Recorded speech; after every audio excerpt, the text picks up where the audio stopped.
और जल्द ही हम लोग रिजल्ट देंगे, और जब तक रिजल्ट देंगे नहीं तब तक हम लोग चैन से बैठने वाले नहीं हैं।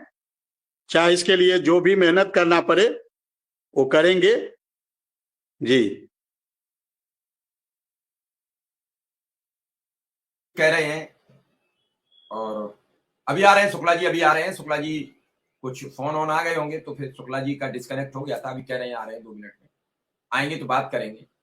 मेरा उद्देश्य ये नहीं, मेरी उद्देश्य और बातचीत का लहजा ये था, क्या गरीबों की कोई पुकार सुनता है? क्या कोर्ट, क्या सरकार, क्या अधिकारी? सबके आगे गरीबी हारी और कोई नहीं हारता है, हमेशा गरीबी हारी। जीतती हुई गरीबी को कोई एक प्रत्यक्ष उदाहरण नहीं दिखा सकता है। कभी गाए बगाए कोई अधिकारी आते हैं जो इतिहास रचते हैं और वो गरीबों के कुछ काम कर जाते हैं, जो लोग उन्हें मसीहा के तौर पर याद करते हैं। और वो जब कुछ करते हैं, जब कुछ लिखते हैं, तो सरकारें भी उन्हें दंडित कर देती हैं, क्योंकि सरकारें तो कभी नहीं चाहती गरीबों के काम। गरीबों के काम होंगे तो फिर सरकारें क्या करेंगी? ये सब चीजें बड़ी अलग हैं और इन सब पर हम बातचीत करते रहते हैं। हमारे साथ शिव कुमार शुक्ला जी भी आ गए हैं, और वही सवाल शुक्ला जी से भी होगा कि कैसे, क्या रहा, क्या तैयारी है। शुक्ला जी, आज कल हम लोग यही चर्चा कर रहे थे कि बड़ा जन सैलाब उमड़ा है इसी समय, और सब शांति से निपट जाए। मां गंगा से प्रार्थना है, भोले बाबा से प्रार्थना है, और वो रात को 2:30 बजे मामला बिगड़ गया। अटल पर आस्था भारी पड़ी है, फिर भी श्रद्धालुओं का सैलाब रुक नहीं रहा है। 30 किलोमीटर लंबा जाम है इस समय प्रयागराज के चौहद्दी। गरीबों की पुकार कोई नहीं सुनता, कहीं चले जाओ।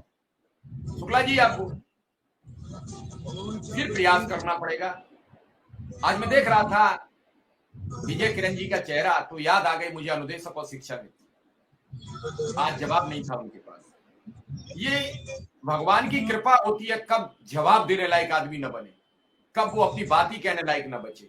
किसी का कोई भरोसा नहीं, कब मेरे ऊपर आपदा हो, कब शिव कुमार शुक्ला के ऊपर हो, कब विक्रम सिंह के। 5 सितंबर को शिव कुमार शुक्ला पर भी आपदा आई, देर रात लोग बीच रहे थे, आपदा ही थी। वो धरना खत्म होने आपदा थी शिव कुमार शुक्ला के लिए।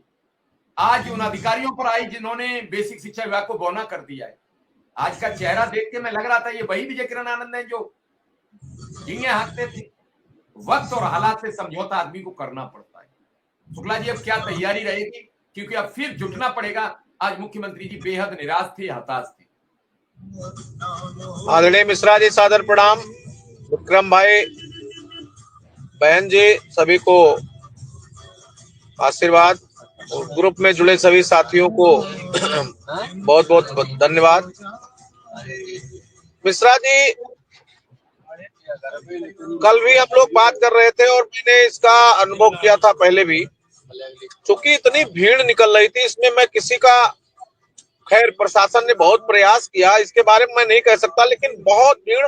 मैं तो बताऊं कि हमको परसों रात में हमारे यहाँ कल सुबह हमको एक फोन आया।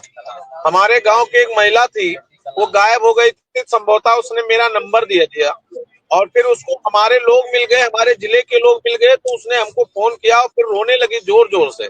फिर हमने कहा परेशान मत होइए। फिर उसके बेटे का नंबर ढूंढा, प्रधान जो हमारे साथी प्रधान थे वहां, उनको हमने बताया और वो ले जाके नाग बासुकी मंदिर के सामने सेक्टर नंबर 8 में फिर उनको करके आए। तो स्थितियां इतनी भयंकर थी कि कोई स्नान करने गया घाट पे भूल गया, कोई कहीं भूल गया, और रात में तो इतना बड़ा रेला हुआ कि प्रशासन की सारी व्यवस्था ध्वस्त करते हुए इतनी बड़ी जो आस्था हुई, उसके लिए खेद है। भगवान उन सभी पुण्य आत्माओं को शांति प्रदान करे और जो हमारे घायल साथी हैं वो शीघ्र ही स्वस्थ हों। भाई बहन, उसमें हमारे जिले के भी 2-3 लोगों के हताहत होने की सूचना है। बलिया के 4 माँ बेटी और बहू बेटी नातनी सब लोग साथ में हताहत हो गए हैं।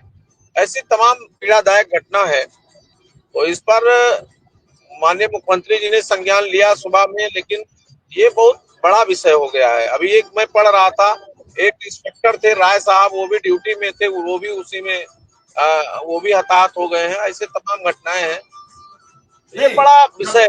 शुक्ला जी, जब ऑक्सीजन की कमी होगी, शुक्ला जी जब ऑक्सीजन की कमी होगी तो वो ये थोड़ी देखेगा कि आप पुलिसकर्मी हो, आप प्रशासनिक हो, कि आप कर्मचारी हो। वो सबके लिए एक ही जैसी है। वो सब भगदड़ मचा। मिश्रा जी